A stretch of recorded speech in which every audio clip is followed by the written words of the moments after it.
Buongiorno e benvenuti alla rassegna stampa di oggi, martedì 19 maggio. Partiamo dando un'occhiata ai quotidiani nazionali. Le prime pagine dedicate in gran parte all'annunciato attacco di Trump e poi sospeso con il tentativo di trattativa e il nuovo negoziato sulla nuova proposta avanzata dall'Iran. Ma andiamo subito a vedere la Repubblica. I paesi arabi fermano l'attacco USA, è il titolo di prima pagina. Trump sospende l'azione militare contro l'Iran per l'intervento dei leader del Golfo che chiedono negoziati seri. E poi di spalla Modena e deliri dell'aggressore, parliamo della tentata strage con l'auto, sapevo che sabato sarei morto, ha detto il suo avvocato. E poi c'è il nuovo attacco alla flottiglia. E torniamo alla rassegna stampa appunto di oggi, nuovo attacco alla flottiglia che prevede appunto che ha visto il sequestro degli attivisti, fra cui c'è anche un catanese tra questi 14 italiani. Vediamo adesso la prima pagina del Corriere della Sera. Iran, Trump dice ho deciso l'attacco ma l'ho sospeso, vedremo poi le motivazioni che stanno dietro questa decisione. Intanto l'Unione Europea apre sull'energia e chiede la flessibilità. Vediamo ancora il delirio di Salim nelle mail, le mail che aveva indirizzato all'università per chiedere un lavoro, le frasi offensive contro i cristiani. Salvini attacca, l'arrestato dice ho preso l'auto, sapevo di dover morire. E poi vediamo in prima pagina l'arrivo in tribunale in California di Elon Musk in causa per 130 miliardi di dollari con Sam Altman, che lo vediamo a destra, che è praticamente titolare di OpenAI, ha vinto Altman, respinta la causa di Musk che ha perso dunque contro Sam Altman per il controllo di questa società dell'intelligenza artificiale che avevano creato insieme. Vediamo adesso la stampa. Iran pronto alla tregua. Trump frena gli attacchi, trega lunga e Hormuz aperto, gli USA dicono sul nucleare non basta, bloccata la flottiglia con 12 italiani.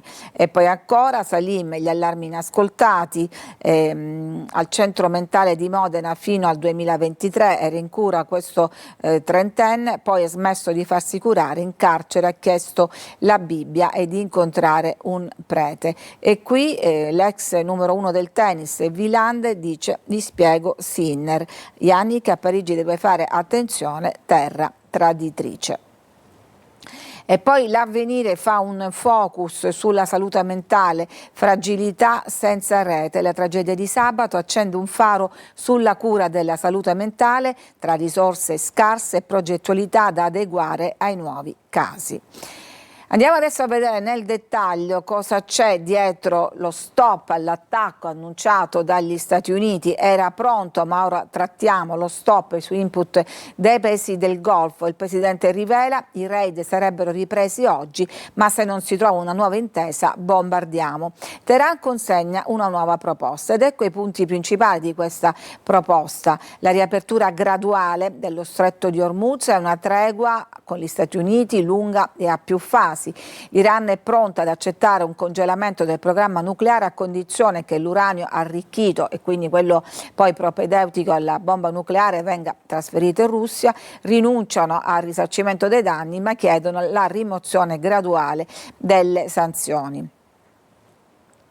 E dietro questa scelta però ci sono anche tanti dubbi, sondaggi a picco e pressioni dal Golfo. Vediamo che i sondaggi continuano a mostrare che la guerra è impopolare, quasi 2/3 dei 1500 americani interpellati affermano che iniziare questo conflitto è stato un errore ed oltre la metà si dice contrario a riprendere gli attacchi. Il 37% è il tasso di approvazione del Presidente, secondo un sondaggio pubblicato ieri è un record negativo e Trump tiene molto da conto i sondaggi. Andiamo avanti, anatomia di un regime, che cosa succede in Iran, l'analisi della stampa. A 80 giorni dall'inizio della guerra la Repubblica Islamica a sorpresa quasi viene da dire, regge ancora, ha mantenuto la capacità militare di colpire, assorbire i colpi, ricostruire. L'apparato industriale però soffre e subirebbe il peso di nuovi raid, quindi la volontà da ambe le parti, insomma, di mettere fine al conflitto. Intanto parliamo di guerra in Europa, gasdotti, affari e giochi di potere. Putin va dal presidente cinese Xi Jinping in cerca di rassicurazioni. Il leader russo vola in Cina, Zelensky accusa, soggetti USA fanno affari in Crimea. L'ossessione principale dello zar è il timore di perdere lo status di grande potenza. E qua c'è una sorta di storia. Putin come presidente è stato in Cina 21 volte, oggi sarà la 22esima, si è incontrato con Xi Jinping più di 40 volte, la prima risale all'anno 2000, è immortalata da questa foto, quindi rapporti molto stretti tra queste due superpotenze. E veniamo adesso all'assalto alla flotta della flottiglia diretta a Gaza. A bordo c'erano degli attivisti, fra loro anche questo giovane catanese Alessio Catanzaro, lo vediamo in questa foto, di papà catanese, un professore universitario, lui ha 30 anni, pubblicista, dottorando in fisica, era al telefono proprio con i genitori mentre in pieno giorno, e questa è una novità perché di solito questi contatti avvenivano di notte, e sono stati fermati dalle forze israeliane. I video social prima del blitz, all'abbordaggio alcuni erano in collegamento con i parenti e così è successo anche per Alessio. Veniamo adesso alla tentata strage di Modena per mano di questo giovane di seconda generazione, figlio di marocchini, e quindi lui era cittadino italiano. Lo sfogo di Salim: dovevo morire, nelle mail le minacce all'università. Oggi l'interrogatorio, in casa aveva 8 telefoni, 4 PC, vari manoscritti. Qualche anno fa scriveva all'Ateneo, lui è un laureato in economia aziendale. Bastardi cristiani, voglio un lavoro. La sorella dice non ho nessun rapporto, e secondo quanto riferisce il suo avvocato lo descrive come spaesato, poco lucido, mi ha chiesto una Bibbia e di vedere un prete, era convinto di morire quel giorno. Parla poi una delle vittime, lo chef investito: non è malato, voleva uccidere, ci ha travolti per fare una strage. E invece proprio sulla malattia mentale si accendono i riflettori da più parti. Era stato seguito dal centro di salute mentale, soffriva di ansia e mania di persecuzione, ma i genitori non lo sapevano. Poi ha interrotto il trattamento e in casa sono stati trovati farmaci mai assunti. I primi sintomi, la presa in carico da parte del sistema sanitario, poi lo stop alle cure e poi questa volontà omicida. Via la cittadinanza, Salvini insiste, no degli alleati, le leggi attuali già esistono che prevedono appunto la revoca e sono eque. Andiamo avanti, vediamo l'altra tragedia, quella avvenuta alle Maldive. Individuati i corpi dei 4 sub italiani, sono in un cunicolo della grotta, e su questo non si ferma la polemica, perché parla il marito della biologa: mia moglie e mia figlia rispettavano le regole, e risponde in questo modo a chi diceva che non avevano chiesto e ottenuto i permessi. L'Università di Genova però ribadisce immersioni vietate dalla Ateneo, cioè sono state fatte di propria iniziativa. E intanto c'è stata un'altra sparatoria, siamo a San Diego, in California, spari verso la moschea, 3 vittime, morti 2 assalitori, uccisa una guardia di sicurezza, i 2 sospetti avevano 19 e 17 anni, si sono tolti la vita. La polizia parla di crimine d'odio, trovati messaggi anti-Islam. E prima queste notizie appunto eravamo abituati a leggerle solo per quanto riguarda l'America, adesso come vedete sono arrivate anche in Europa. E poi c'è tanta cronaca, Napoli getta 2 donne giù dal secondo piano, l'ombra del serial killer, i femminicidi nello stesso edificio a 24 ore di distanza, erano prostitute, avevano cambiato idea sul prezzo. E poi l'altra storia invece è l'assoluzione dall'accusa di stupro per 2 schermidori accusati da una giovane collega, e questa ragazza in lacrime al momento della sentenza promette: lotterò per tutte le donne dello sport, e per la prima volta esce allo scoperto, ha mostrato il suo viso. Questa ragazza, fiera di me, non finisce qua, chiede ancora giustizia. E poi c'è quest'altra vicenda che veramente lascia attoniti: morto a 16 anni dopo un gelato. I genitori, era attento al lattosio perché sapeva bene di essere intollerante, vogliamo la verità. Aveva preso un cono, in negozio lo conoscevano, si segue la pista della contaminazione, cioè non basta parlare di intolleranza. E poi arriva la prima enciclica di Papa Leone, la prima è sull'intelligenza artificiale, un Papa quindi moderno, attento ai cambiamenti, a questa nuova era, parla di rivoluzione da governare. Sarà lo stesso Papa a presentare lunedì Magnifica Humanitas con il cofondatore di Anthropic, una delle aziende leader nell'intelligenza artificiale. L'obiettivo è regolamentare l'intelligenza artificiale, si va probabilmente verso nuove frizioni con la Casa Bianca, che probabilmente non amerà questa interferenza. Un Papa che vuole dare più attenzione alle questioni di ordine sociale nel mondo, ha detto che siamo dentro una nuova rivoluzione, prima c'era nel XVIII secolo la rivoluzione industriale, adesso è in corso la rivoluzione digitale. Oggi come allora c'è un problema di posti di lavoro perché si va a una diminuzione della manodopera. È importante che sia proprio un Papa americano ad accendere i riflettori su questo. Nel frattempo sull'intelligenza artificiale c'è stata questa battaglia legale tra Elon Musk e Sam Altman, che è terminata con la sconfitta di Musk. Una giuria ha bocciato per motivi procedurali la causa del patron di Tesla, che chiedeva un maxi risarcimento perché OpenAI, come dice il nome, era nato senza scopo di lucro, mentre invece poi piano piano si è trasformato invece in un'azienda a scopo di lucro. In chiusura, dopo aver parlato di intelligenza artificiale, facciamo un passo indietro perché parliamo invece dei cari vecchi libri. C'è stato il Salone del Libro, la Fiera del Libro a Torino, un salone che piace ai ragazzi che l'hanno frequentato, instagrammato, raccontato, amato. Sono stati tantissimi, oltre 34.000. Nell'edizione a loro dedicata è ispirata a un libro di Elsa Morante, Il mondo salvato dai ragazzini, ben il 25% in più rispetto all'anno scorso, forse il miglior risultato di sempre, ma il miglior risultato forse è quello che i ragazzi prendano in mano i libri. Grazie per averci seguito, ci vediamo tra poco con la rassegna stampa regionale. Bentrovati alla seconda parte della rassegna di oggi, martedì 19 gennaio, la parte dedicata all'informazione regionale. Quindi partiamo con la Sicilia Web, che ci fa vedere questa bellissima brioche con gelato in primo piano. Molti di voi avranno già fatto colazione, ma fa tornare l'appetito. Ma intorno alla brioche c'è una bella polemica: brioche congelata a 5 euro, prezzo giusto, pensate al costo di un prodotto confezionato. Che cosa è successo? C'è stata una polemica a proposito di caro gelato, ma interviene Dario Pristorio, presidente della FIPE, sulla brioche venduta a 5 euro, e lui dice: la critica si concentra sempre sull'artigiano, mai sull'industria, è un paradosso. I gelati confezionati di noti marchi pesano circa 70 grammi e vengono venduti fra i 2,50 e i 3,50 l'uno.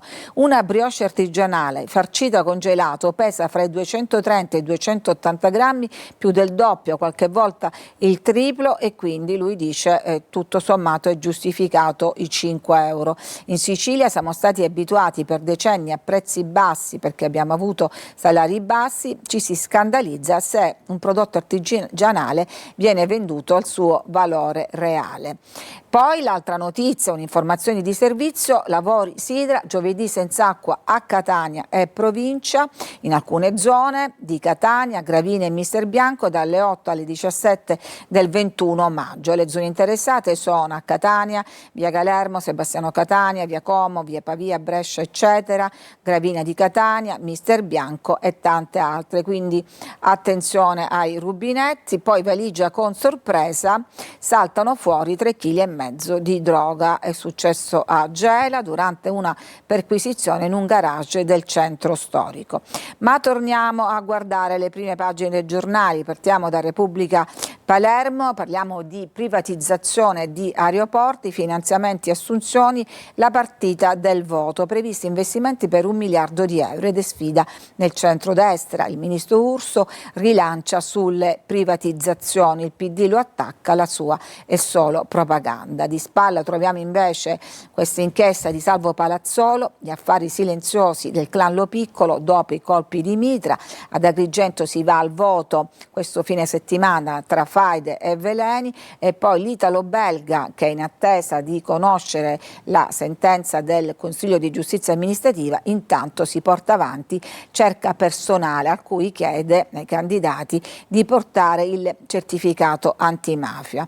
Sulla Sicilia, la prima pagina, quotidiano di Catania, intervista al ministro Urso in visita all'aeroporto, dice: aeroporti ai privati è la rotta giusta, il ministro esalta l'iter per SAC, impulso alla crescita, mentre si moltiplicano le rotte. Wizz Air rilancia, portiamo turisti ma negli scali costi troppo alti. Andiamo a vedere poi il giornale di Sicilia, qui c'è l'intervista al presidente del tribunale Morosini, più coraggio contro il racket, il suo messaggio ai commercianti, le sole indagini non bastano, la risposta investigativa è indispensabile ma da sola non basta, servono denunce, collaborazione e un lavoro più profondo sui quartieri dove la criminalità trova la nuova manodopera.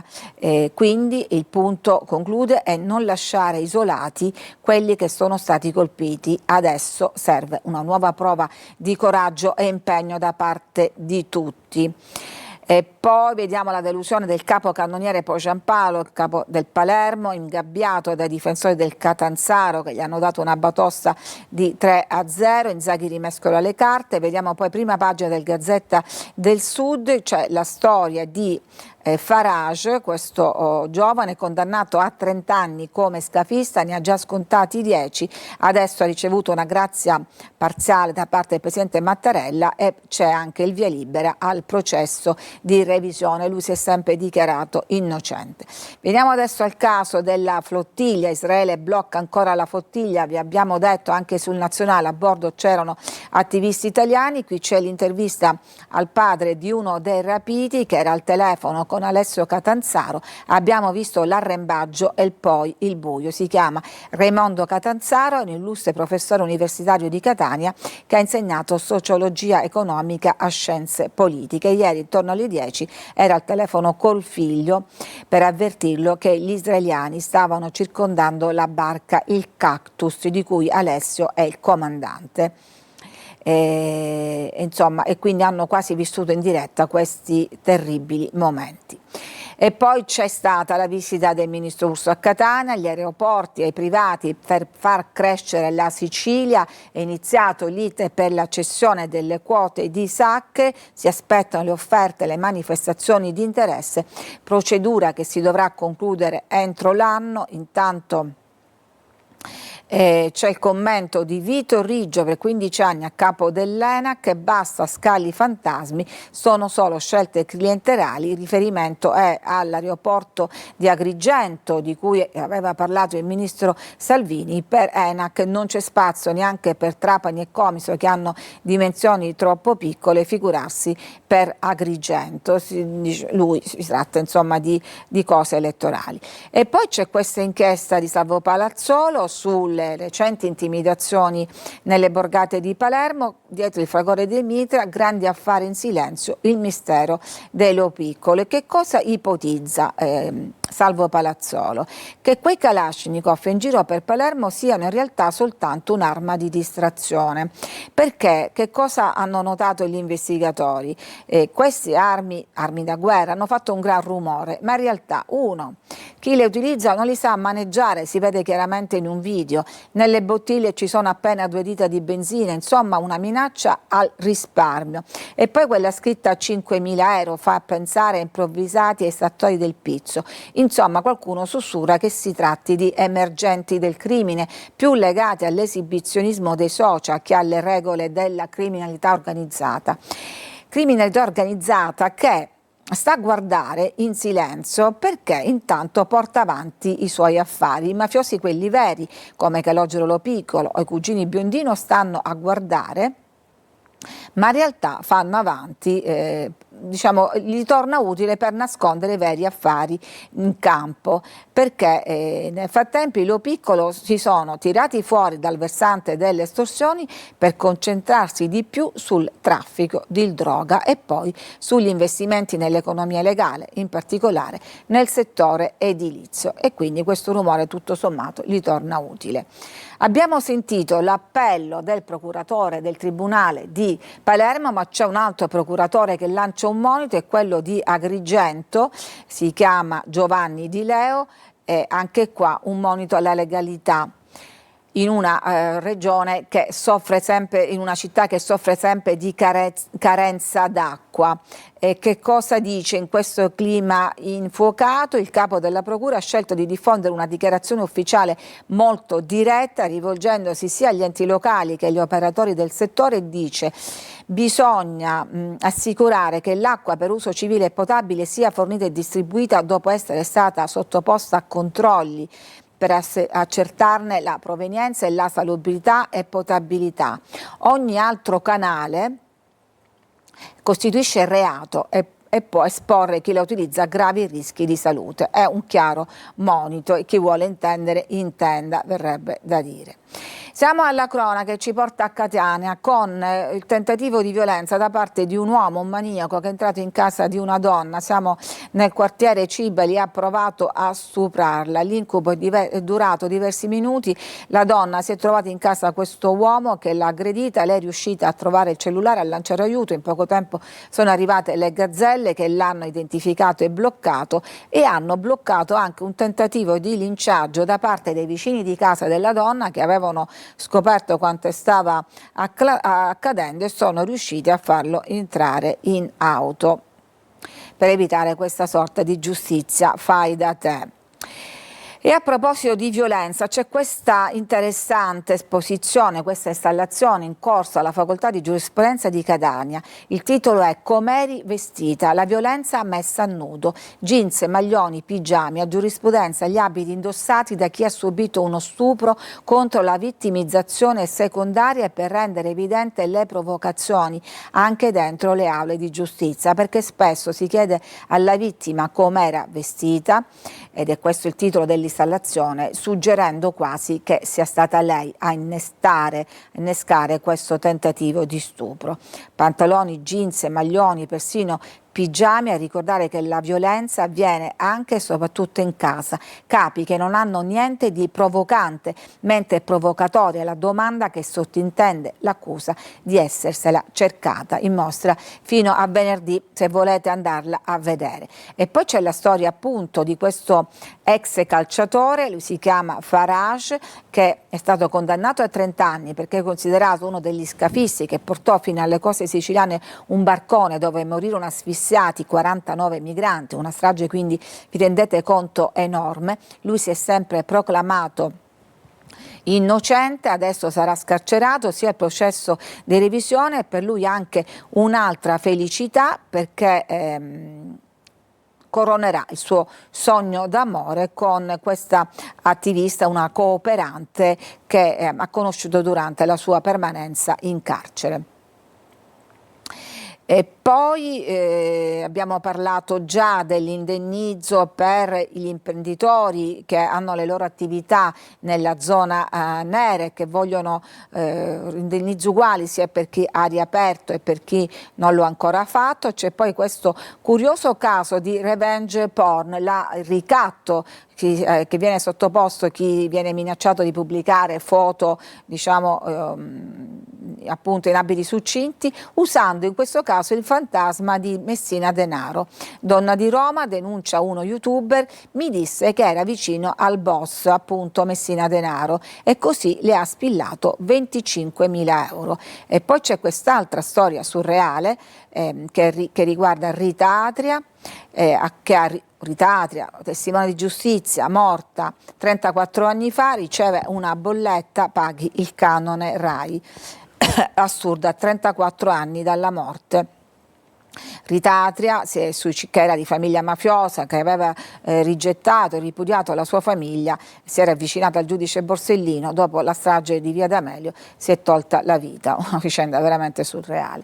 Negli ultimi minuti vediamo un'altra vicenda che va avanti come una saga, l'italo-belga al lavoro, nel giorno in cui dovrebbe arrivare il verdetto del Consiglio di Giustizia Amministrativa che dovrà decidere se confermare o meno la concessione della spiaggia di Mondello. Intanto si è portata avanti col lavoro, ha pulito la spiaggia e cerca bagnini e cassieri però dotati di certificato antimafia.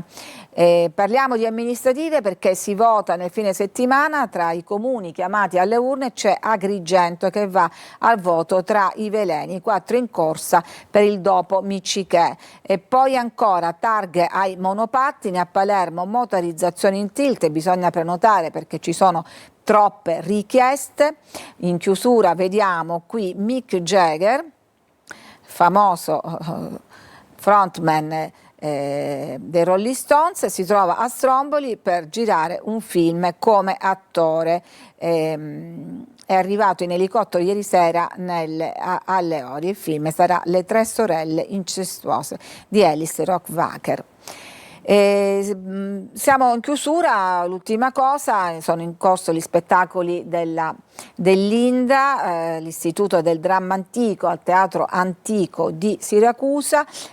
Si parla della terza tragedia in programma, i persiani come la guerra in Vietnam. E ci fermiamo con questa notizia, grazie per averci seguito, la rassegna stampa si ferma qua, a tutti una buona giornata.